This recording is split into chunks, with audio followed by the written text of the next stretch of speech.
Greetings, everyone. I am Wet Hamster. And, why do you keep on playing this game? Because, actually, it is genuinely a good game. It just, I guess it depends on your taste of games. Well, it is boss fights the games. If you don't like fighting boss fights repeatedly, then, well, yeah, you know. If that's not your thing. I'm quite sure, based on my recent experiences, what you can guess my opinion of that will be. Yeah, and I feel sorry for you, man. But how does it feel being finished with Elebits? Feels good. Yeah. Let's That was a good game until it stopped being a good game. Yeah, it kind of drags on near the end. Granted, I do like some of the carnival levels, but most of them aren't that good. Most of them aren't that bad. I do like the props that they put in them, though. The props are pretty good. Like the next door neighbor. I guess a big part of the lack of appeal for me is like Puzzle Panic. If you remember that one. I do not, because I. The one with all the puzzles and the giant chessboard. I don't think I've ever played it. Well, no, I mean, it was a level. Oh, yeah, that one. Oh, yeah, Puzzle Panic. That was kind of a dumb level. It was too dark to see anything. It didn't have any interesting art. It had a bunch of random puzzles, if you can call them that. It's not puzzles. It's just place things here to get elements. And it was just sort of, at that point, it was very apparent that they were phoning it in. Yeah, they were just, what do you call it? Padding. And the slot machines. Yeah. Remember how you had to get those are terrible. The third pink element, you had to do all the slot machines, and it ruined your ears. And not to mention, it's just random. So yeah, I'm fine with being done with that game. It was a good game for the first half, and then it just was sort of like, nope, we're gonna half-ass this for the rest. Yeah. And I personally just got out of recording Freedom videos. This game's Freedom Unite. The first game is called Freedom. Monster of Freedom. Just looking at this makes me feel good, because I'm sitting and thinking, oh wow, the controls are so smooth and good. I mean, you're also playing Death Trap Dungeon, so. Well, the first Monster Hunter game, let me tell you how bad the controls are. You know when you push a button and you expect it to do a thing? Well, in the first game, I'm really hoping this is because it was just badly ported to the PSP. In the first game, if you push a button, there is a good chance nothing happens. So you're trying to block an attack, and you're pushing the block button 3 times, and it won't block, and then you get hit.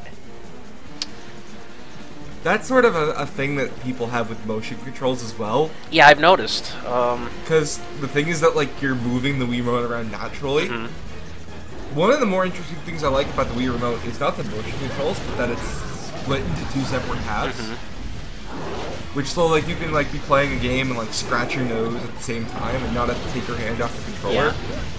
So, I think that's the more interesting gimmick that nobody really cares about for the Wii Remote. It's not the motion controls, it's that it's 2 separate pieces. Yeah, that you can... the nunchuck and the remote.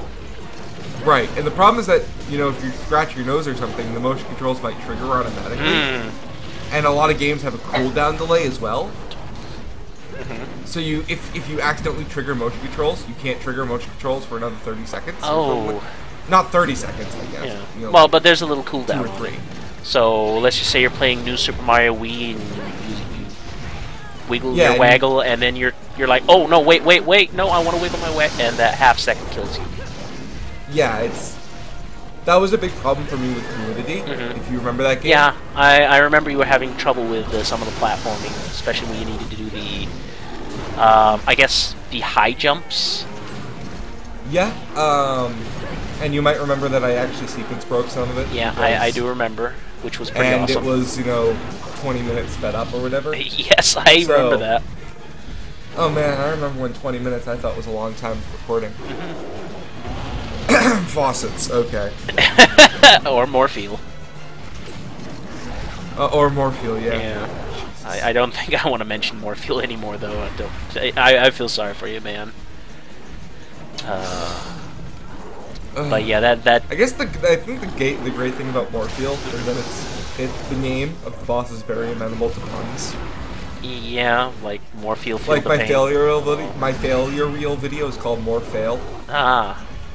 Just like my failure reel of the monster Fatalis, Failtalis. I got a lot of groans from that one. Yeah, so that's the good thing. I guess I'm glad I got stuck at Morpheal because I can keep on cranking out shitty puns. Yeah. For the titles of my videos. You know, it's sort of like when you're stuck with faucets. What can you do? Yeah. Fail-sits? No, that doesn't work. No. Water, way to go. Exactly. You know. But that's not faucet related. That's just reason. water related, and there's no water in Elements. I don't think I've actually seen water in Elements. In the town. Well, there is that's the only use of water. No, there's a faucet in Puzzle Panic, I believe, somewhere. Oh, there's also a faucet in the main area. There's also water under the bridge in the town when you first leave the upper class neighborhood. Yeah. No, I'm just thinking, I don't believe I've ever seen water in the game.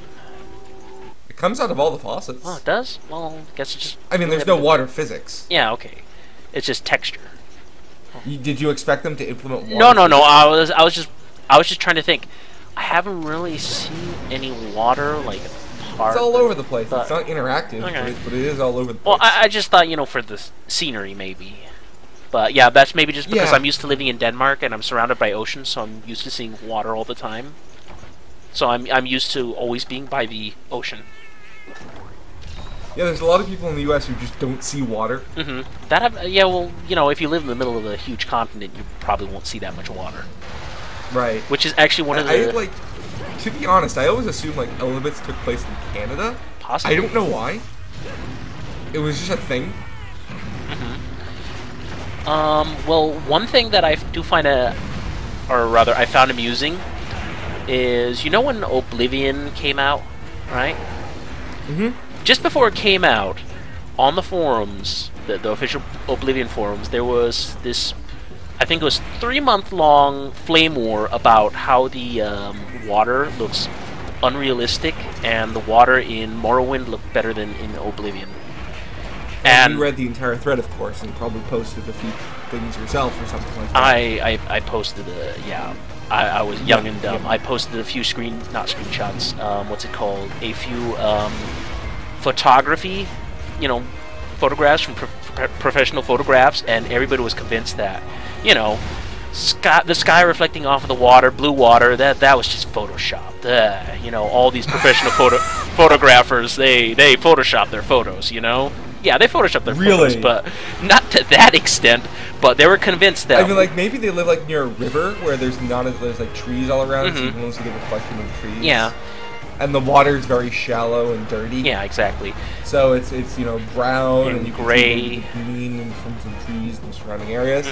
So they figure, oh hey, the water isn't really blue and reflect the sky. No, it's not green. It's brown and gray. That's because they're used to living in concrete jungles or just in really shallow water areas. It's just sort of hilarious to me that people don't I've seen this before too, people don't think water reflects things. No, and the thing is, we kept saying, well, actually, if you're taking pure water, there probably is a little bit of blue in it since there's air in water. And air is actually blue. Not quite. That's not quite how that works. No, that's not quite how it works, but air is actually... Do you want me to explain the physics in this video? Sure, why not? I just know that if you look at mountains in the distance, and then they're slightly tinged blue, that's because of the air between you and it, or something like that. So, this is not... It's not like air is blue. You have to think about it as, nothing is a specific color. No. So you have to know how color works, which is basically... Color theory. That a material that's a specific color means that it reflects those colors back. Okay. So something that's orange absorbs green, I should say, or absorbs something like blue. Okay. And will reflect red and yellow back. It's sort of more complicated when you get into color mixing. Yeah. Because there's both pure wavelength yellow both pure wavelength orange, and also something mixed by red and yellow. So Fair enough. but the reason that it's blue is because of the atmosphere, and because of the way the light is bended as it enters the atmosphere. Like the atmosphere sort of acts as a giant glass, and it will bend light in specific ways. Makes sense. So the typical thing is that people say, "Oh, water's blue because it reflects the sky," and then people say, "Why is the sky blue?" And then they just, I don't know, because air is blue. No. Okay. See, I have not had color theory before in school because I went to stupid school. That way they didn't teach me awesome things art related. So no, color theory is important. You need color theory if you want to be an artist. Yeah. Basically, I have just learned to draw what I see. So if I see, okay, this is basically how it looks in real life, then I will mimic this with drawing. That's sort of that's a useful skill to have. Especially like if you haven't practiced art, your biggest problem is hand-eye coordination. Oh, I have lots of hand-eye coordination problems because I have a very unsteady hand. Yeah, you just get better at that by practicing. No other thing to say. Yeah. Play some sports. Draw some pencils. Exactly. Hand-eye coordination is actually, video games are not good for it. No, definitely not. Because they don't teach you, like people say, oh, it's hand-eye coordination because I'm doing things with my hand that respond to things that happen with my eyes. I guess maybe the closest to hand-eye coordination you would get is, and very loosely, I'm going to say using the Wiimote when you have to swing and waggle and wiggle. Very loosely. Only if the developers take it into account, like Skyward Sword. Yeah. And even then, again, very loosely. Yeah, Skyward Sword. Because Skyward Sword, I consider Skyward Sword to be motion control calibration in the game. I mean, there's that. The other thing is that it's very, very loose with its motion controls. You can do, the thing is that, the swing animation is not completely accurate. If you swing fast and you enter a swing, it'll play one of 8 pre-canned animations. So it only has swing animations for the 8 cardinal directions. Yeah. And it'll pick the closest one. And genuinely honest, I'm not joking, it will bias if you're in a range between the two eight directions. It'll bias in the favor of the correct direction. Okay. So if you're in the middle and you have to swing diagonally or you have to swing up, it'll pick the correct one. Yeah. Which is it's not that good for hand-eye coordination. Because that's what I'm saying. Very loosely. It's very loosely, yes. Yeah. But yeah, if you dribble a basketball or something like that. Yeah. Use your hand in real life. Maybe go, I don't know, have some workshop classes. Sure, that works too. Yeah. You just got to figure out, it's sort of like you would think that just tracing a thing that you see would be easy. No. Well, actually, tracing isn't that bad. I meant sort of like you see something with you. You look at something and then you try to. Yeah, that's actually pretty rough to do. That's very difficult, and you need to practice a lot. You're not really designed to do that. There is nothing in nature that recommends that you do that. No, definitely not. So it's something that pretty much everybody has to practice with. And if you've played sports from an early age and done art from an early age, you can do it. But I mean, and that's why people seem like they're more talented at it. Well, it just has more to do with what hobbies you had when you were younger. And one of my hobbies was actually drawing, so I guess I have that advantage. Yeah, you just practice. Yeah. Well, if you ever wanted to be an artist, by the way, turn off this video and just get a piece of paper and start drawing. Yeah. Practice. It's actually very therapeutic. Just draw. You don't even need to have anything. I saw an article, recently, which is sort of now that we're in the information age, a lot of people want to research things heavily before doing. Really?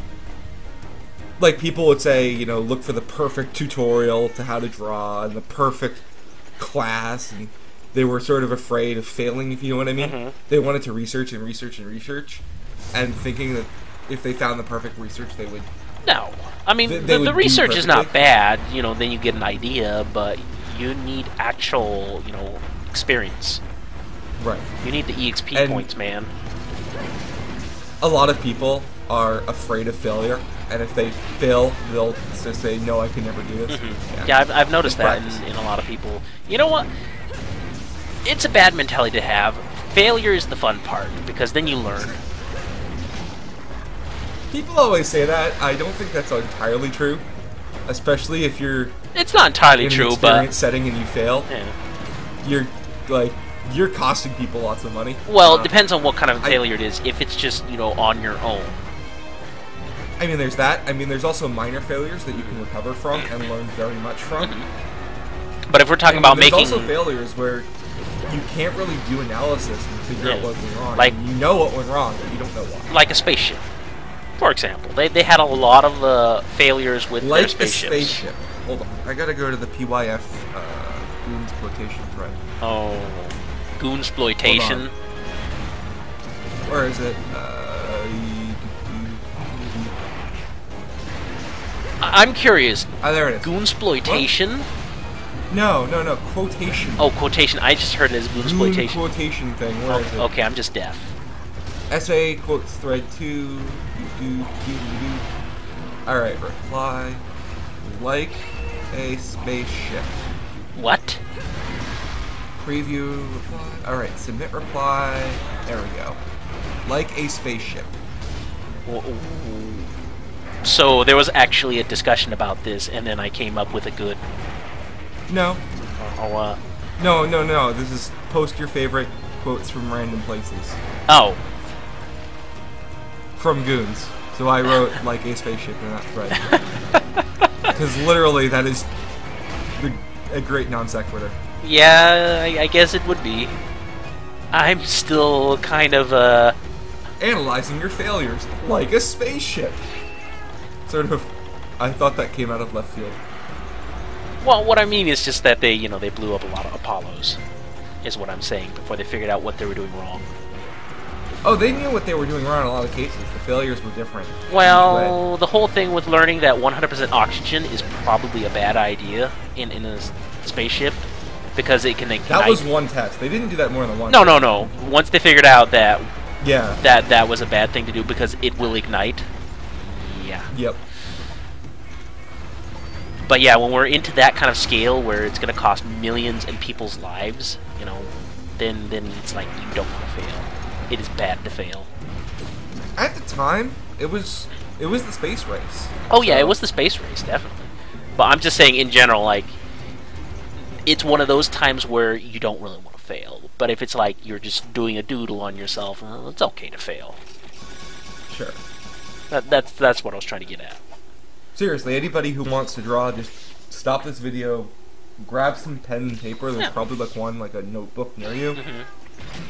Just start drawing. Like, Yeah. you might think, oh, I don't have anything interesting to draw. Just draw. Don't even think about I it. have this plastic bowl here. I'm just gonna draw it right now. Hold on. Okay.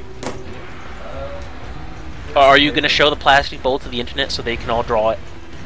Sure, I have a scanner somewhere. Yeah. I'll figure it out. Yeah, okay. Well, what I mean is, are you going to show them the actual bowl so they can draw it? Oh, sure. I can take a picture. Yeah. I have a camera Okay. People are psychic, so they'll know what the bowl looks like. Trust me. I know internet. Actually, I think I have...